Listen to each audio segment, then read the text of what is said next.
ఆ మధ్య మా ఫ్రెండ్ ఒకడు గ్రూప్ వన్ కోసం చాలా తీవ్రంగా చదువుతున్నాడు.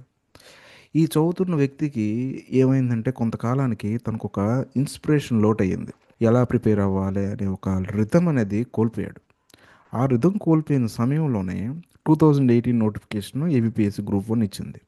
ఇచ్చినటువంటి నోటిఫికేషన్ చూసి తను ఇంతవరకు చదివిన దాన్ని ఒకసారి టెస్ట్ చేసుకుందాం అనుకుంటూ ఒక కోచింగ్ సెంటర్ ఒక ఇప్పుడు అతను చాలా వీడియోలు చేస్తూ ఉంటారు ఎలా ప్రిపేర్ అవ్వాలి ఏ విధంగా చదవాలని చెప్తూ అటువంటి ఒక కోచింగ్ సెంటర్ అతను ప్రమోట్ చేస్తున్నటువంటి ఒక కోచింగ్ సెంటర్లో తను ఆన్లైన్ కోచింగ్ కోసం జాయిన్ అయ్యాడు. జాయిన్ అయిన కోచింగ్ సెంటర్ దాని కాస్ట్ ఎంతంటే ఇన్సూరెన్స్గా about 50,000 rupees 50,000 rupees for about 6 months, I think so 6 months or 8 months of course.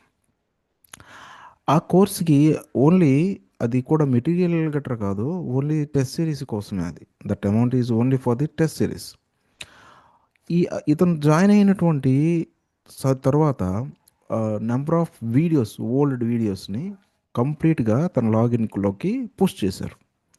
అవి ఎన్ని వీడియోలు అంటే కనీసం నువ్వు లెక్క పెట్టలేనంత వీడియోస్. ఎప్పుడెప్పుడో జరిగినటువంటి క్లాస్లో ఉన్నటువంటి వీడియోస్ని డంప్ చేసేసి, సో ఈ వీడియోలు చదవండి, ఈ వీడియోలు చూడండి, ఈ వీడియోలు చూసిన తర్వాత నెక్స్ట్ వీక్కి ఒక ఎగ్జామ్ ఆ వీడియోస్ నుంచే వస్తాయి, ఆ వీడియోకి సంబంధించిన టాపిక్ నుండి వస్తాయి అంటూ పెట్టారు. సో ఈ నెంబర్ ఆఫ్ వీడియోస్ చూస్తూ ఉంటే it's completely outdated videos.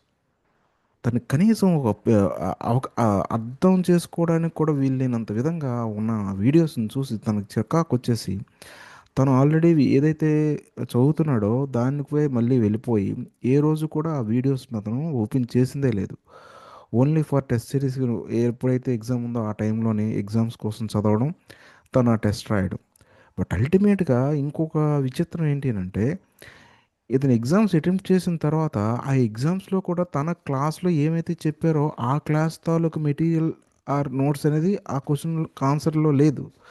So for that reason is reducing the marks, is allotting లో మార్క్స్ ఫర్ దోస్ క్వశ్చన్స్. దీనివల్ల ఫైనల్గా ఏమైందనంటే తన తాలూకా ఆ, ఆ, ఏమంటాం దాన్ని మోటివేషన్ అనేది కొలాప్స్ అయిపోయింది. అల్టిమేట్గా he stopped the listening those classes and even giving the test for those exam for those from this that coaching centre.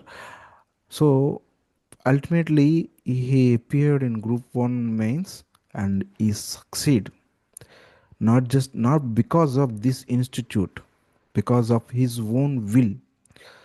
That will, they completely dismantled and destroyed his will when he joined the coaching center. So before you join the coaching centers like this type of coaching centers, just think about and get the feedback from those people who already taken that coaching. So బ్లైండ్గా ఏ ఒక్కరు కూడా దయచేసి ఈ online coaching సెంటర్లకు మాత్రం వెళ్ళి మోసపోకండి. Plus even ultimate coaching centres కూడా వెళ్ళేటప్పుడు కూడా మీరు ఒకసారి ఆలోచించండి. మనం ఒకసారి మనం ఉన్న ప్రస్తుతం సమాజంలో మనిషి అసహాయతను చూసి దాన్ని పెట్టుబడిగా అందులో నుంచి సంపాదన మామూలుగా చేయడం లేదు. కొన్ని కోచింగ్ సెంటర్లు అయితే ఎంత వెరైటీగా వాళ్ళు ప్రొజెక్ట్ చేస్తారని అంటే నాకు అవసరం లేదు, నేను అబద్ధాలు ఆడను, నేను మంచిగా చెబుతున్నా అంటూ ప్రాజెక్ట్ చేస్తారు. ఎలాగంటే మార్కెట్ లాజిక్ని యూజ్ చేసి నచ్చితే కొనండి లేకపోతే పర్వాలేదు అంటూ తమ ఇగోని సుపీరియారిటీని కూడా ప్రొజెక్ట్ చేస్తూ ఉంటారు. మరికొందరు అయితే open offers, we know all those things. So ఒక ఒక కాంపిటేటివ్ ఎగ్జామ్ కోసం ప్రిపేర్ అవుతున్నటువంటి ఒక యాస్పిరెంట్ని డిఫైన్ చేయాలంటే అతను ఒక అత్యంత ధనికుడైనటువంటి పేదవాడని చెప్పాలి. ఎందుకంటే లక్ష్యం కోసం లెక్క పెట్టకుండా లక్షలు పోషిస్తాడు కోచింగ్ సెంటర్స్కి వెళ్ళి. ఏసీ గదుల్లో చెప్తున్నటువంటి క్లాసులు విని కనీసం ఫ్యాన్ లేదా కుర్చీ కూడా లేనటువంటి రూమ్లో ప్రిపేర్ అవుతూ ఉంటాడు. సో ఇతని అమౌంట్ అంతా ఎక్కడ దేనికోసం ఇస్తున్నట్టు? కోచింగ్ సెంటర్స్ కోసమా? అంటే వాళ్ళు ఇచ్చేటటువంటి కోచింగ్ అనేది ఆ, ఏకం సక్సెస్ చేసేస్తుందా? లక్ష్యం కోసం లక్షలు ఎవడో కోచింగ్ సెంటర్కి పెట్టకండి దయచేసి. ప్రణాళికపై లక్ష్యం పెట్టండి. ఇప్పుడున్నటువంటి నోటిఫికేషన్స్ పీరియడ్కి ఏ కోచింగ్ సెంటర్ కూడా మొత్తం సిలబస్ని క్లియర్ చేసేటటువంటి దమ్ము లేదు. ఈవెన్ దమ్ము అని చెప్పకూడదు, అంత కెపాసిటీ ఎవరికి లేదు. ఒకవేళ if they are having the sources, if they are having that much of capability, that cannot be able to receive by any student.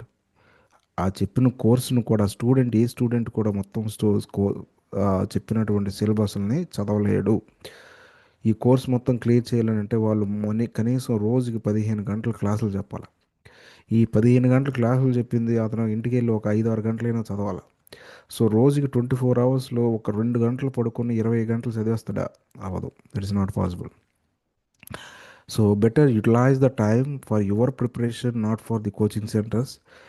Better utilize your thinking and utilize the resources that we are having. We are not in 1990s, we are in 2026.